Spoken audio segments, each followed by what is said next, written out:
If you'd like to see more of our videos, hit the subscribe button to stay on top of the market news.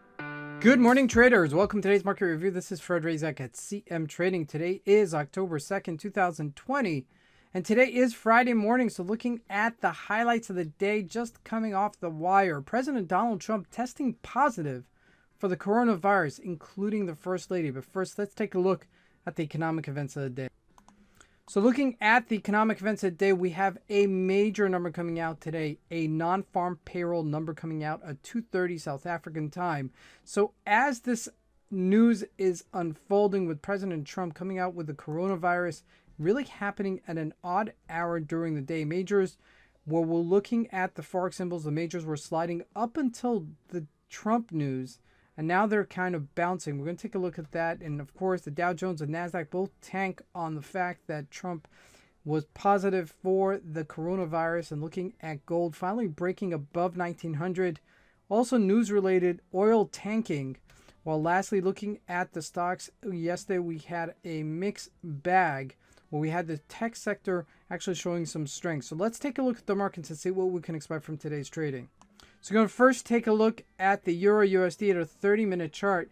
And you can see that we were sliding right before this number. And then boom, the dollar getting weaker here as the Euro continues to gain here to 17.38. Now, this is a news-related item, okay?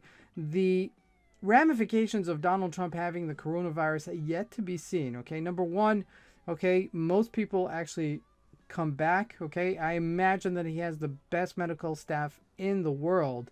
So I don't know, so there's a lot of, question marks here that we're not ready to actually process. I think most people are going to process it negatively, okay, at least in the short term, and then we'll see what happens going forward. Now, looking at the GBP also bouncing here, but this was due for a bounce as it came closer to its sustainability up until that support level. Now, jumping into the commodities before we go into the Dow Jones, looking at the gold trading right now on 1907, but this was a setup because this was still trending upwards, okay, so nothing really to write home there. Now, looking at oil though, tanking here to $37 a barrel, okay, so this is really a major move. Now, we are coming into an area which we've consolidated before, which is really basically a support-ish area. Now, jumping into the Dow Jones, look at this, okay? We are looking at a 1-minute chart, and from this morning, okay, 7 o'clock to 8 o'clock South African time, we tanked, okay? We tanked over 500 points this morning. If we look at a 30-minute chart, you can see that a little bit better.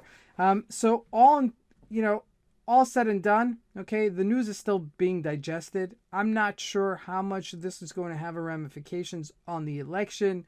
There's so many ways we could go about this as to forecasting the future of today. Now, this non-farm payroll number is still coming out. This number will still be a major item that's coming out today. So, the fact that Donald Trump has this positive coronavirus test is still being digested in the market. So I don't want to draw too much conclusion to it, but you've got to look at your support and resistance. Now, this was a beautiful fade opportunity this morning, okay, where we tanked this entire way, okay, kind of consolidated here. You can't see that in a 30-minute chart, but in a 1-minute chart, you could see it. We consolidated in this area and then bouncing higher. Now, at this stage, we could go back. I think the news has already been settled, okay? If we look at here at this, probably with the picture, I'll try to move it to the side so you'll be able to see this. You can see that we consolidated at 27,141 and then bouncing off of it. Now, this was showing some weakness yesterday, okay? As you can see, we had this downwards momentum yesterday, never breaking higher, but very choppy market, okay? You could see that was very choppy. We were going up and down 150 points yesterday, and then, finally breaking down towards the end of the day, and then, closing up, pretty much unchanged in the day. And then finally, coming up with this news, we nosedive, okay? So the news has already been taken into consideration at this point, okay? I don't think that we can anticipate that it's going to go further down from 27,141.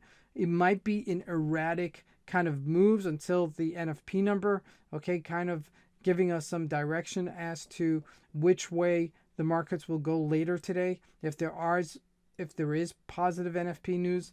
Okay, but I would imagine they'll be streaming a lot more news on the president, and I do expect much more volatility in it. Now, the NASDAQ followed suit, okay, trading down to 11,352. We were just, giving up about 200 points there as well. Now, looking at the stocks from yesterday, the tech sector was pretty strong. If you look at Apple trading up to 114, Facebook was one of the stronger ones, 264. Microsoft also gaining to that resistance level of 215. But looking at some of the other stocks, Alcoa still dead. Okay, JP Morgan did gain yesterday as the banks gained as well. So, like I said, it was a mixed bag yesterday, but going into today's number is going to be very important because we are going into the fall season and they are expecting a lot more unemployment numbers than previously anticipated. So something to really key in, okay, as we go into October. Now, historically, October is a sell-off month, so keep that in mind. Okay, some of the worst situations for the U.S. Some of the worst bloodbaths in the U.S. economy have happened in the stock markets, have happened in the month of October. The crash of 82, the crash of 29. So October is a month where the markets generally sell off. So maybe this would be a catalyst for it to sell off, especially as, this NFP numbers come out, and especially if they are higher than anticipated. This is Fred Razak. I want to wish everybody a great trading day and a beautiful weekend. Thank you.